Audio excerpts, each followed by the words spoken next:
Seatbelts on school buses. Out of tragedy, a Texas law to buckle up your children nearly forgotten. There was money available.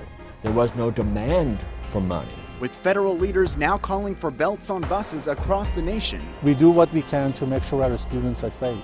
And another deadly crash here at home. It's a tragedy that more children had to be killed and injured. Parents push state lawmakers to overhaul a failed program meant to save student lives. We were called to, once again, to do the right thing. Hello and welcome to a special edition of State of Texas In Depth. I'm Josh Hinkle. It was a costly concept, but one state lawmakers agreed could save student lives. Put this, a lap shoulder belt in every new school bus bought by Texas school districts. The idea began in 2006 with grieving parents trying to honor their daughters' memories and protect other students. And it seemed to work until we discovered leaders' failure to continue their cause. March 29th, 2006. Really, life is a jumble after that. A bus bound for a girls' soccer tournament overturned on a rainy highway. Your heart just sinks as a parent. This can't really be happening. Steve Foreman's daughter Allison was trapped under the bus, her arm nearly severed beneath the wreckage for more than an hour. The news reported that 2 girls had been killed. Thought that I would go to the hospital to meet the girls returning. Ashley never made it back. Brad Brown's daughter Ashley and her teammate Alicia Benura died that day. I remember the first time that Brad and I got together, and I said, you know,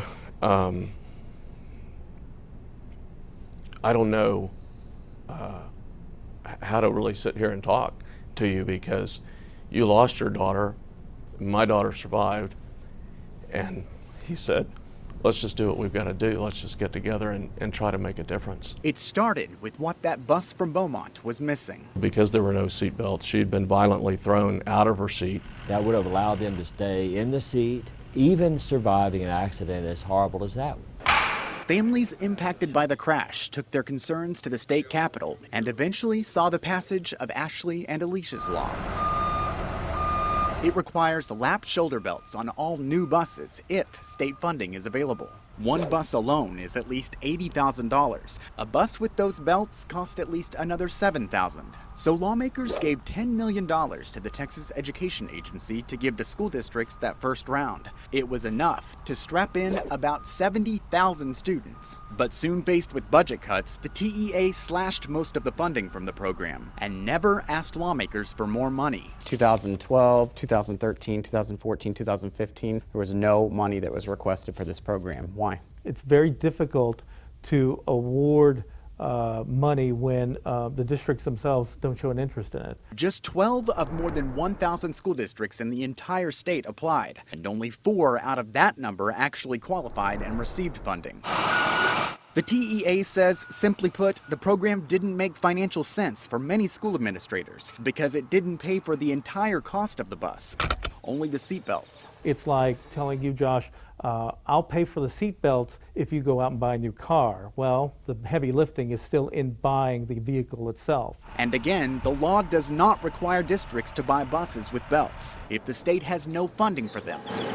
Senator Eddie Lucio wrote Ashley and Alicia's law, and he admits it didn't live up to what he promised parents. In the last few sessions, have you asked for money for this specific program? Quite frankly, it was one that I should have paid a little bit more attention to. I was hoping that there would be funds made available for that cause, but it just got by me. During our investigation, he wrote to state leaders, urging them to take up the issue once again, considering more money or maybe a statewide seatbelt mandate if it's not available. There's no need for us to ignore that issue ever again.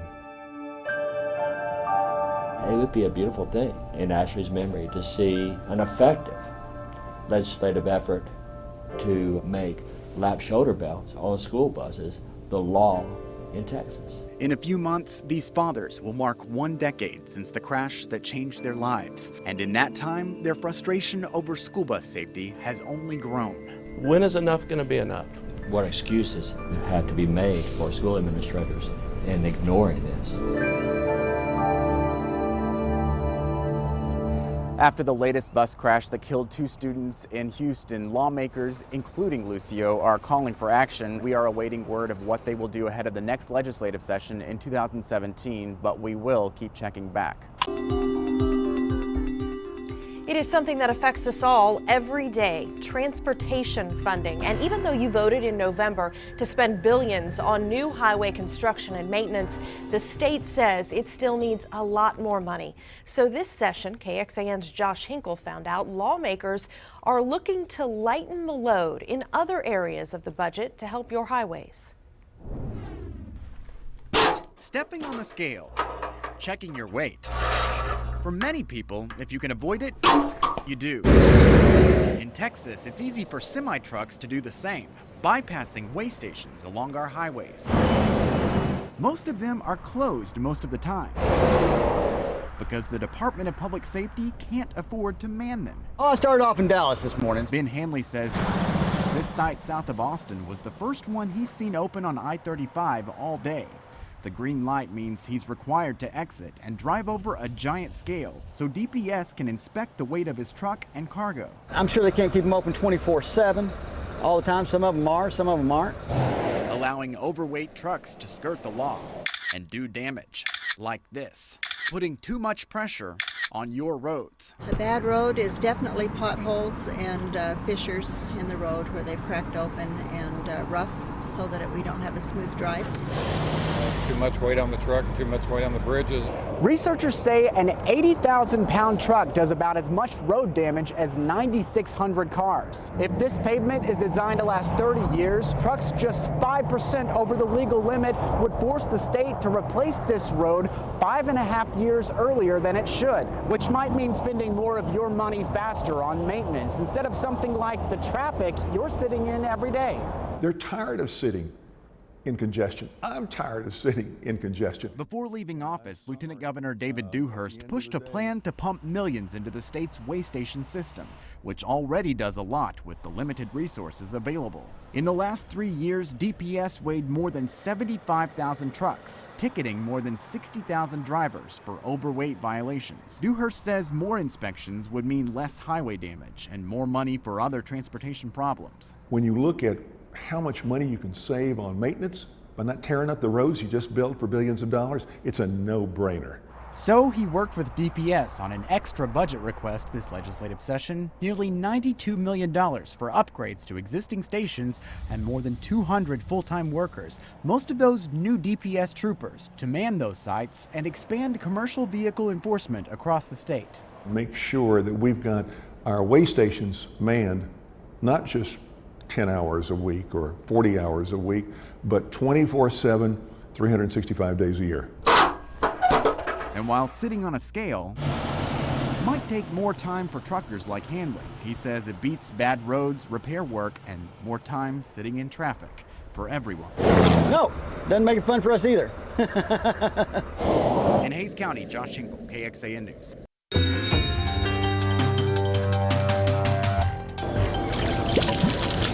The utility forcing you to conserve water.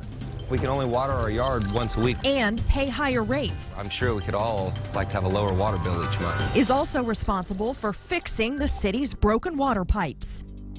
But KXAN investigator Josh Hinkle discovered billions of gallons of your water are still wasted through leaks every year. That's right, that man you just saw, he's an Austin water customer we tracked down who called the utility after a pipe broke on his property, leaking 13 gallons a minute. Crews came out and shut it off, which took some time. Multiply that by 1,500, that is the amount of breaks they had to fix in the past year alone. Nearly impossible to get ahead of quickly. We do everything that you can possibly do to manage leaks. But sometimes that's just not enough, by a long shot.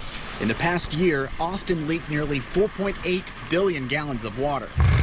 That's enough to fill up Lady Bird Lake twice. What do you say to those users that have seen rate hikes and they've been under water restrictions in recent years when they hear that number? I say we're performing very well, that number has been very well controlled. When you look comparatively at Austin statistics. Austin Waterhead Greg Mazzaris explains part of that management means replacing pipes.